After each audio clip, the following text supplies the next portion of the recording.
Les avocats d'Ousmane Sonko misaient beaucoup sur ce recours déposé lundi devant la Cour suprême. Tour à tour, ils ont été une dizaine à se succéder pour plaider la cause de leurs clients, victimes selon eux d'une décision arbitraire de la Direction générale des élections. En refusant de délivrer aux représentants d'Ousmane Sonko la fiche de collecte des parrainages, elle a, disent-ils, outrepassé ses prérogatives, car selon eux, seul le Conseil constitutionnel peut statuer sur l'éligibilité d'un candidat. L'avocate générale a elle-même plaidé dans ce sens, évoquant, je cite, la violation d'un droit fondamental. Mais le juge a finalement rejeté le recours. Les avocats d'Ousmane Sonko dénoncent une décision injuste.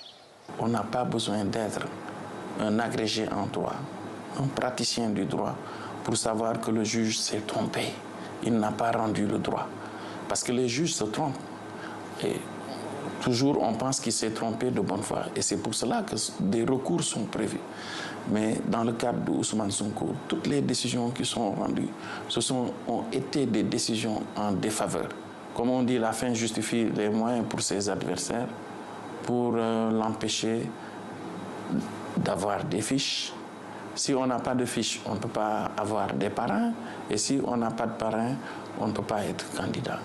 Les avocats d'Ousmane Sonko espèrent encore avoir gain de cause sur deux autres recours. L'un déposé mercredi devant le tribunal d'instance de Ziguinchor contre la radiation de l'opposant des listes électorales. L'autre déposé à la Cour de justice de la CEDEAO le mois dernier.